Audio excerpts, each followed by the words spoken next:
গুঞ্জা গুঞ্জা এখনো ঘুম ছাড়ছে না গো। গুঞ্জা তবে ছাড়বে।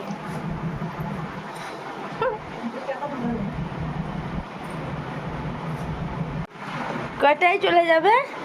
হ্যাঁ ও বাবু, কোথায় চলে যাবে তুমি?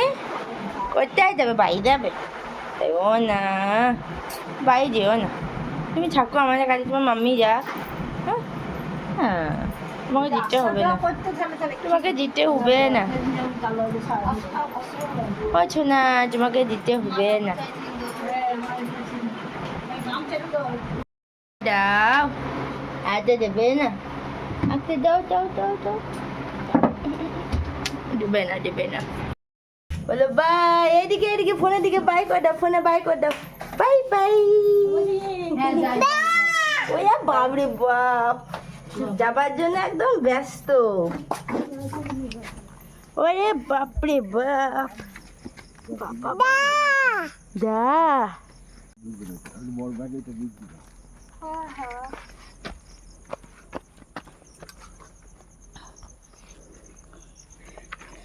বাই। বন্ধ করো না, মানে কথা শুনো। তোমার টয়লেটে চাপিয়ে দেবো নাকি?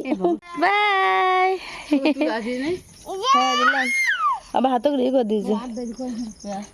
এসো সাবধানে যেও বাবু।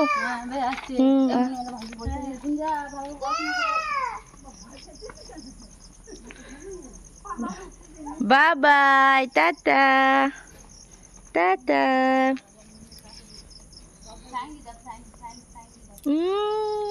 অনেক চুমু, অনেক চুমু। তো হ্যালো এভরিওয়ান, গুড মর্নিং। কেমন আছো সবাই? আশা করি ভালো আছো, আমরাও ভালো আছি। তো চলো, মা ওদিকে চলে গেল, মা আর বোন। আমার বোনের পরীক্ষা আছে যেহেতু, সেই জন্য মাকে যেতেই হলো, কারণ আমি সামলাতে পারবো না ওর বাচ্চাকে, ওই জন্য মায়ের সঙ্গে পাঠিয়ে দিলাম। আর কতটা ভোরবেলায় গেল সেটা তো দেখতেই পেলে। আমি তো 4টের সময় উঠেছি, 4টে সাড়ে 4টের দিকে, কিন্তু বাট মা অনেক আগে উঠেছে। মা উঠে সংসারে কাজকর্ম সব কিছু কিন্তু সেরে দিয়েছে। সেরে টেরে আমি অবাক, উঠে দেখছি যে কী ব্যাপার, মায়ের সব কাজ সারা হয়ে গেছে এত তাড়াতাড়ি। মানে মা মনে হয় 3টে সাড়ে 3টের দিকে উঠে সব কাজকর্ম সেরে ফেলেছে, যেহেতু মা দেখছে আমার ওপর প্রেশার হয়ে যাবে বেশি, তো ওই জন্য মা আগে উঠে সব কাজকর্ম সেরে ফেলেছে। তো আমি এসে তারপর ওরা চলে গেল, আমার বাবা দিতে গেল, যেহেতু একটা ট্রলি আছে, ও একেবারে ওখান থেকে মানে ওর পরীক্ষা পড়েছে বিএডের, ওখান থেকে একেবারে ও চলে যাবে হচ্ছে শ্বশুরবাড়ি, মানে যেখানে থাকে ওর হাজব্যান্ডের, যেখানে আর কি পোস্টিং আছে সেখানে চলে যাবে। তো ওই জন্য আমি তো পারবো না ওগুলো, তো মাকেই বললাম তুমি যাও, সুবিধা হবে, আমি বাইরে বলছি। তো আমি বাইরে আছি, ওই জন্য এই যে চাটা করে ফেলে খেয়ে নিলাম। এরপর সবজি কেটে নিয়েছি, দেখো আজকে চিকেন হবে। কালকে আমাদের মারা নিরামিষ খায়, তো ওই জন্য অতটা খুব একটা চিকেন টিকেন হয় না। তো এই যে রান্না করবো আজকে হচ্ছে, এগুলো সব নিরামিষই হবে। ভেন্ডি আলু সিদ্ধ করব, পেঁপে ভাজা, আর চিকেনের ঝোল করব। তো ওই দিয়ে আমাদের আজকে খাওয়া দাওয়া হয়ে যাবে। তো চলো, এই যে চালগুলো দেখছো কি সুন্দর লম্বা লম্বা না? এগুলো হচ্ছে ঘরে বানানো চাল, মানে আমাদের এখানে অনেকে ঘরে বানায় তো চাল, সেই চাল আমাদের দোকান আছে যেহেতু, আমাদের দোকানে পড়ে, সেই চাল দিয়ে আমি আজকে ভাত রান্না করব। তো সত্যি কথা বলছি, এই চাল দিয়ে ভাত খাওয়া এতটাই উপকার আর এতটাই টেস্টি ঘরোয়া চালে, কি বলবো, না খেলে তো বোঝা যায় না। আর আমাদের বাড়িতে তো সবসময় ধরো ঘরোয়া চাল পাই না আমরা, আমাদের তো সেই কন্ট্রোলের চাল, রেশন যেটাকে বলে, রেশনের চাল না হলে কেনা চাল, এই তো রান্না হয় আমাদের। আর ঘরোয়া চাল খাওয়া যে কী ভালো, কী উপকার, কোনো পলিশ নেই, কিচ্ছু নেই, খুব উপকার সত্যি। এদিকে পেঁপেগুলো ভাজা হয়ে গেছে আমার, দেখতেই পাচ্ছ। রান্নাবান্না প্রায় কমপ্লিট। এই যে ভেন্ডি সিদ্ধ করে নিয়েছি, মেখেও নিয়েছি, চলো ভাতটাও হয়ে গেছে। দেখতে পাচ্ছ কি সুন্দর লম্বা লম্বা ভাত হয়েছে, তাই না? তো যেহেতু আমাদের দোকান আছে, একদিকে বেশ সুবিধা হয় জানো তো, মানে ঘরের চালটা বেশ খেতে পারা যায়। তারপর চলো, এই যে চিকেনটা রান্না হচ্ছে এখন, আর একটুখানি হলেই হয়ে যাবে বোধহয়, একটু টেস্ট করে দেখি তার আগে। আর হচ্ছে কি, আমার মারা সেই একবার তোমাদের দেখিয়েছিলাম বাসমতি রাইস পাঠিয়েছিল, সেটাও কিন্তু ঘরের চাল, ঘরে বানানো বাসমতি রাইস আমার জন্য পাঠিয়ে দিয়েছিল। মা আমার জন্য মাঝে মাঝেই পাঠিয়ে দেয় এরকম। আর এদিকে রান্না করতে করতে তো মুষলধারে বৃষ্টি পড়ছে, তোমরা আশা করি দেখতে পাচ্ছ। মানে আমি আসার পর থেকে কোনো একটা দিনের জন্য বাদ যায়নি বৃষ্টি, এতটা পরিমাণে বৃষ্টি পড়ছে, মানে বিরক্ত লেগে গেল, কি বলবো সত্যি কথা বলতে। তারপর চলো দুপুরের দিকে একটু রান্নাবান্না করে টোরে এই যে গুঞ্জাকে একটু ফল দেবো। আঙুর, কালো আঙুর, আর আমি বাড়ি থেকে আপেল এনেছিলাম, সেই আপেলটা কেটে দেবো। নাহলে দেওয়াই হচ্ছে না, খাওয়া হচ্ছে না। এবার দুপুর টাইমে আমি বাড়িতে যেহেতু ফলটা দিই ওকে, বিকেলের দিকে অভ্যস্ত নয়, কারণ ওই বিকেলে ঘুম থেকে উঠবে সেই সন্ধ্যে লেগে যাবে পুরো প্রায়। সন্ধ্যের সময় কি আর দেওয়া যায় বলো? আর এত শক্ত শুকিয়ে গেছে, ছিঁড়তেই পারছি না, ঝুরে ঝুরে পড়ে যাচ্ছে আঙুরগুলো। তো যাই হোক, কেটে নিলাম, আর কিছুটা ফ্রিজে রেখে দেবো, আর কিছুটা দেবো। তো আপেলটার অবস্থা দেখছো?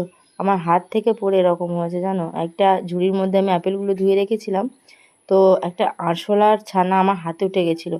আমি ভয়ের মধ্যে না ঝুড়িটা ফেলে দিয়েছি, আর আপেলগুলো এরকম দাগ হয়ে গেছে সব। কী আর করা যাবে, এখন বাদ দিয়ে দিয়ে খেতে হবে। আর আপেল জিনিস যেখানে পড়ে যায় বা আঘাত লাগে সেই জায়গাটা কিন্তু এরকম কালো হয়ে যায়। তো চলো, রান্নাবান্না ওদিকে রেখে এসেছি, এসে এই যে গুঞ্জাকে ফলটা কেটে দিয়ে আমি এই যে গ্যাস ট্যাসগুলো একটুখানি মুছে পরিষ্কার করে নিই, কারণ এগুলো তো করতে হবে। তারপর গুঞ্জাকে স্নান করাবো। আমার তো স্নান হয়েই গেছে সকালে, আমি কিন্তু বাড়িতে স্নান করি না এত তাড়াতাড়ি, যেহেতু রান্নাবান্না করি। রান্নাবান্না করে না ঘেমে টেমে যায়, তো ওই জন্য বিরক্ত লাগে। সেই জন্য কাপড় ছেড়ে রান্না করে তারপর স্নান টান করি। কিন্তু বাবার বাড়িতে থেকে তো হয় না, ওটা সম্ভব হয় না। তো ওই জন্য সকাল সকালই স্নান করে নিই, বুঝেছো? তো এখন এই যে গুঞ্জা খুব জ্বালাচ্ছে, খাবো না করছে ফল কিছুটা। এতক্ষণ খাবো খাবো করছিল, এখন আবার বলছে যে খাবো না। কিছুটা আঙুর খায়নি, এত দুষ্টুমি করছে কি বলবো। তো এই যে গাছ থেকে একটা পেয়ারা পারলাম, আমাদের গাছ আছে পেয়ারা, ওই গাছ থেকে ভীষণ টক।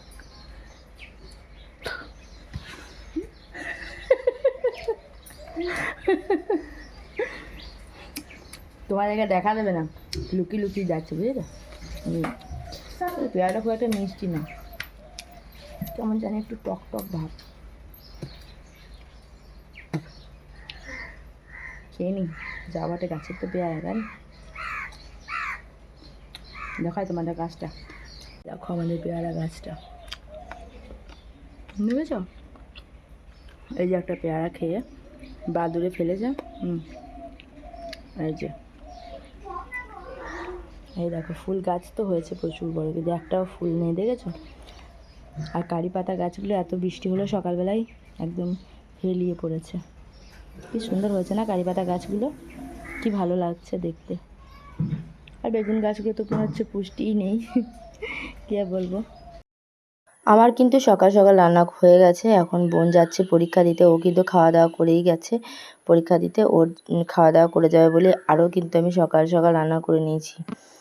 তো সকাল সকাল রান্না করে নিলে না কাজকর্ম বেশ ভালো থাকে। আর আমাদের জানি না লাইনে কি হয়েছে, সারা রাত্রির ধরে লাইন নেই, এখন তো লাইন নেই, জানো তো কি কষ্ট। চাটা করে অন্ধকারের মধ্যে ফ্লাক্স জেলে জেলে খেলাম। আর ওদিকে আমাদের লাইনটা দেখার জন্য মিস্ত্রি দাদা এসছে, বাবা ঘরের মধ্যে আছে, লাইট দেখাচ্ছে মিস্ত্রি দাদাদেরকে। আর গুঞ্জাই যে দুধ খাচ্ছে বসে বসে। এই যে মিস্ত্রি দাদা এসছে, জানি না কি প্রবলেম হয়েছে, তবে ঠিক হয় কি না দেখা যাক। ঠিক তো হয়নি, কারণ হচ্ছে কিছু একটা ফল্ট হয়েছিল, সারা রাত আজকে আমাদের অন্ধকারেই থাকতে হয়েছিল। ওই জন্য আমি একটুখানি পাশের বাড়ি গেছিলাম, মোবাইলে চার্জও নেই, ওদের বাড়িতে চার্জ দিয়ে আসলাম। সবার লাইন আছে, আমাদের লাইনে আমাদের কিছু একটা ফল্ট হয়েছে মনে হয়, জানি না কোথায় হয়েছে। আজকে রাত্রে তো কিছু বোঝা যাবে না, কালকে সকালে আসবে, এসে দেখা যাবে। আমাদের সেই সারা দিন ধরে লাইন নেই, ভেবেছি হয়তো সবারই হয়তো এরকম হয়েছে, কিন্তু না, সবার না, শুধু আমাদেরই। তো যাই হোক, আজকের মতো ভিডিওটা এখানেই শেষ করছি। বাড়ি এসে আমি রুটি বানিয়ে নিয়েছি, আর তরকারি তো আছেই, চিকেন দিয়ে খাওয়া হয়ে যাবে। তো সবাইকে টাটা, দেখা হচ্ছে নেক্সট ভিডিওতে তোমাদের সাথে। ততক্ষণে সবাই সুস্থ থাকো, ভালো থাকো, আর সাথে থাকো আমার ব্লগ দেখার জন্য। টাটা।